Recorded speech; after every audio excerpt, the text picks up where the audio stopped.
Namaste everyone, welcome to Yoga with Master D, and today in this class we are going to discuss about how to teaching 1 hour of yoga class. So if you are a new practitioner, you can understand how a class supposed to be, but it's a good class, I will say.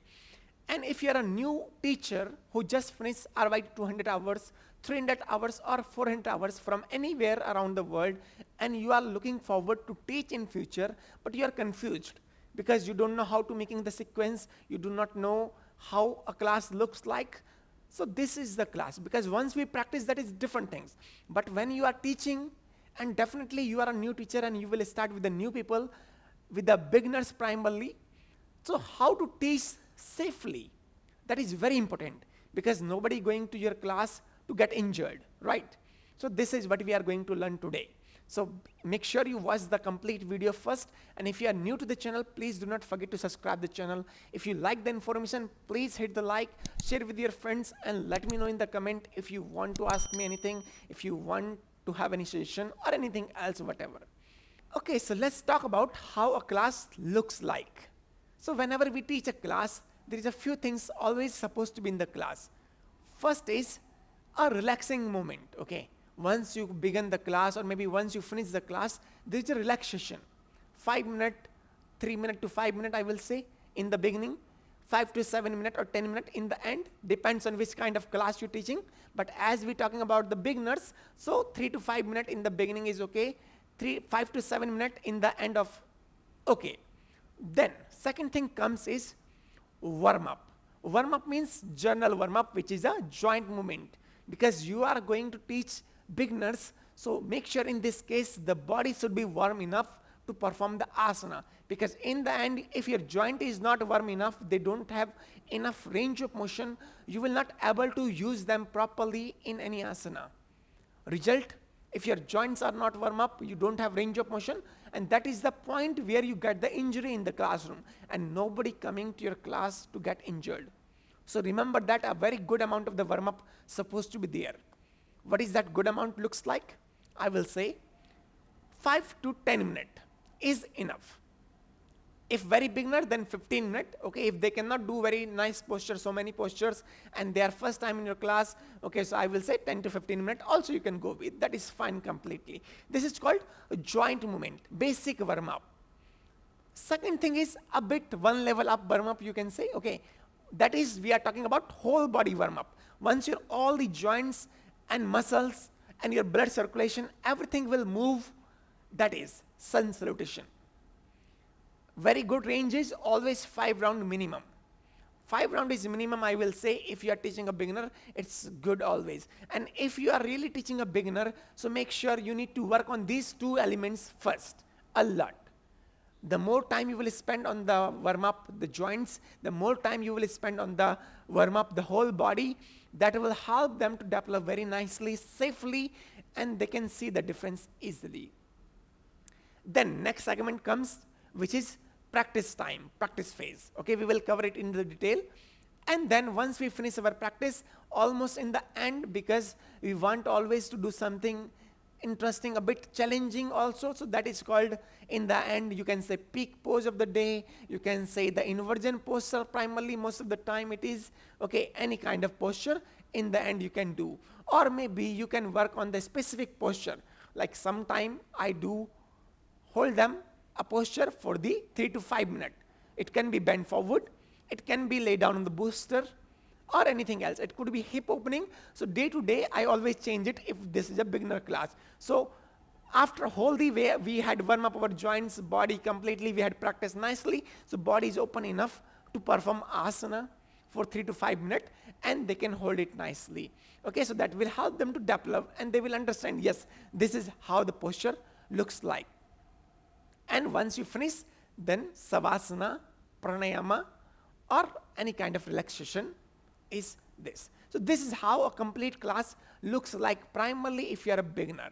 I will say if you are a new teacher, go with this sequence, can help you a lot. Might be possible it can look a little bit boring for you or for your student maybe, because initially, okay. But what you can do is always you can change the target in your class, but try to follow the same kind of way, okay, like, okay, warm up the joints, warm up the body, and then try to change the things. So if you don't have the idea, like, okay, how to make it, so you can check my 1 hour long videos always, and you can see every single video which is 1 hour, the basic structure of the class is same: warm up, sun salutation, postures, and final postures. But every single class is a different. Sometime I try to warm up in the different way, sometime we do in the different way, okay. Sometime we do the sun salutation, normally traditional Hatha Yoga, sometime we change it, sometime we change it according to our asanas, which asana we are going to target today, and this is how you can play around it. So it will be interesting for you as well, it will be interesting for your student as well, and they will be safe. Make sure. If you will break this rhythm and you will jump right away to the practice, like directly the asanas and try to target the advanced asanas, okay, and push them hard, it may be possible they can get injured. And that is not a good thing at all if we are talking about yoga practice. This is. Now let's talk about the middle section of the class, which could be primarily 30-minute to 40-minute long, because 3 to 5 minutes is the first session, chanting or peaceful relaxation. 10 minutes if you take about the warm up, that is another things. Another 10 minutes for the sun salutation. So first 25 minutes or 15 to 20 minutes primarily, I will spend always 20 minutes there. First 20 minutes go like this. And then next 20 minutes go with the proper practice, asanas. Next 10 minutes go with the final posture, you can say. And the last 5 minutes to 10 minutes is for the Savasana, something like this. It depends what we're doing, okay? Yeah, so let's talk about the middle section of the class, which is the asana phase.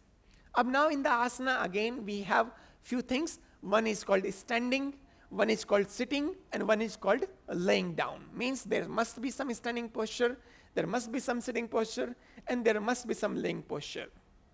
So we always stand on the leg, so a standing posture always going to perform with the leg, open pelvic, closed pelvic, this kind of, okay? Sitting, we can sit down like on the knees. Right now I'm sitting on the knees, or sit down on the buttocks with the leg straight or cross leg. So all the kind of posture you can target, okay? So primarily knees and sit down with the leg straight, two kind of posture comes here. Laying down, we can lay down by two ways, one on the belly, one on the back. Pronation, supination. So you can also add few posture on the belly, few posture on the back, and this way we can target complete this middle section of the class.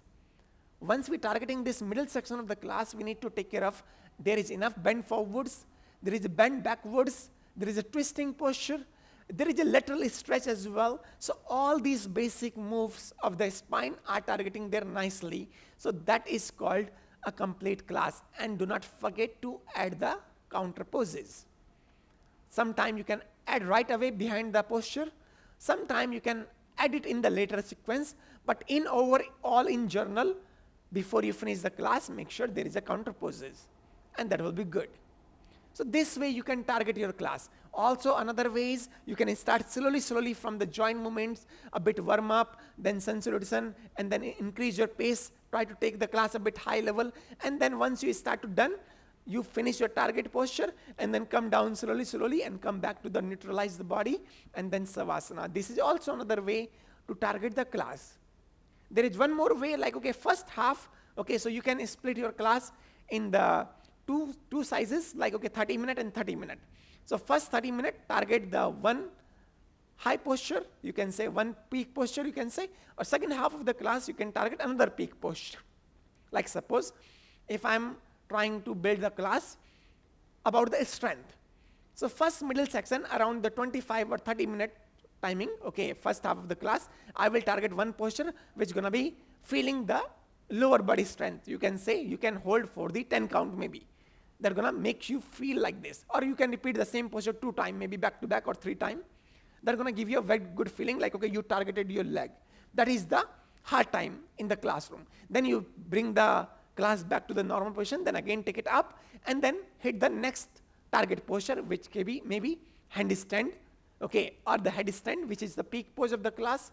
So this way you can target 2 times. That will help your student to be in the good feeling, okay? Because once you go all the way up, then come down, might be possible. Some people don't like it. Some students don't like it.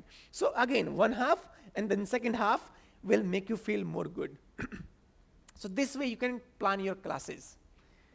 And this is how a class supposed to be looks good enough and primarily safely. Okay, many times what happen is a student thinks like, as a student, by the way, we think like, okay, this is very easy. Remember, the easy move are the most important move in the classroom. If you do not follow those easy moves, that is the things which is stopping you to achieve your advanced postures.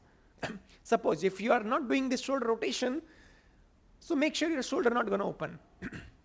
And if your shoulder not going to open, you will not able to perform the wheel poses, shoulder like a headstand, or the forearm balances. So make sure those small moves are very important. I always say the small moves are the very important move. So this is. I hope you enjoyed this information. If you enjoyed the information, please hit the like, share, and comment, and let me know if you have any question. So this is our today a little bit general information for the new practitioner, for the new teacher, how to teach a class about 1 hour. And that can help you to teach effectively with the safe environment. The most important is your students are safe. That's all. So thank you very much to watching Yoga with Master D. I hope you enjoyed the practice, you enjoyed the information, and see you soon. Bye-bye. Namaste.